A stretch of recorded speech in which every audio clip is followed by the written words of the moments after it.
Hey, welcome back to this mini lecture by Marilyn Price-Mitchell. It's 7 strategies that improve metacognition. It's based on her work. First strategy is to teach students how their brains are wired for growth. Student beliefs are really important. Their learning beliefs impact their performance in school. We want to foster a growth mindset. This helps to make students more likely to reflect on how they learn and grow. And we want to empower them through metacognition. Teaching metacognition can help students understand how they can grow their brains and ultimately empower them. What do students not understand? Let's focus on that. Confusion is important. Being confused and aware of a lack of understanding helps students develop self-awareness about what they know and do not know. A question that you could ask in terms of exploring confusion is, what was the most confusing thing about today's content? This helps to promote metacognitive processing, and it creates a culture that acknowledges confusion as an integral part of learning. You don't want to hide that sometimes students are confused. Opportunities for course reflection and higher order thinking skills are important. You can promote higher order thinking skills and course reflection by including questions like this. Before this course, I thought earthquakes were caused by blank. Now I understand them to be the result of blank. So you're showing how over the course they reflected and learned something new. Another one is how is my thinking about greenhouse gases changed since taking this course? Again, both promote reflection on the course itself and higher order thinking skills. Student learning journals can also be quite useful, like weekly learning journals. These help students monitor their thinking. You could use mind maps, blogs, wikis, diaries, lists, e-tools, etc. Some questions you could use to promote learning in your learning journals include: what was the easiest thing for me to learn this week? Why? What was the most challenging for me to learn? Why? What study strategies worked well as I prepared for my exam? What strategies for exam preparation didn't work well? What will I do differently next time? What study habits work best for me? How? And what study habits will I try to improve upon next week?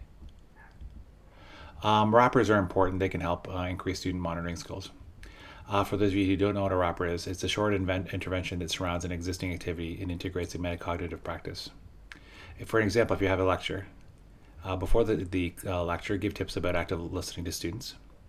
After the lecture, ask students to write 3 key lecture ideas, and 3 compare. Students share teachers share what he or she believes are the 3 key ideas. Ask students to check how their ideas match the teacher goals to see how these compare and contrast. In conclusion, wrappers increase learning and improve metacognitive monitoring skills. You might want to choose to use essays over multiple choice exams for metacognition. Essays are graded than multiple choice for student preparation.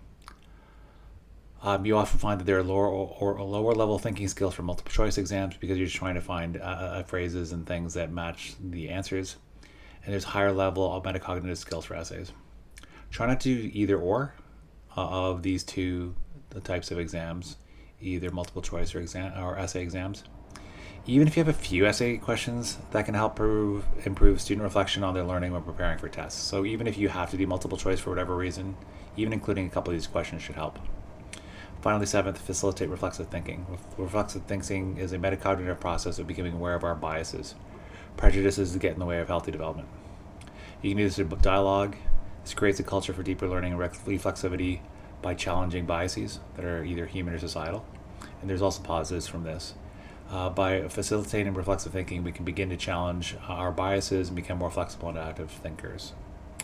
So in sum, 7 strategies to improve metacognition include: 1, teach students how brains are wired for growth; 2, give students practice recognizing what they don't understand; 3, provide opportunities to reflect on coursework; 4, have students keep learning journals; 5, use a wrapper to increase monitoring skills; 6, consider essay versus multiple choice exams; 7, facilitate reflexive thinking. That was 7 strategies that improve recognition based on the work of Marilyn Price-Mitchell. Thanks for listening. Take care. Hope to see you again soon.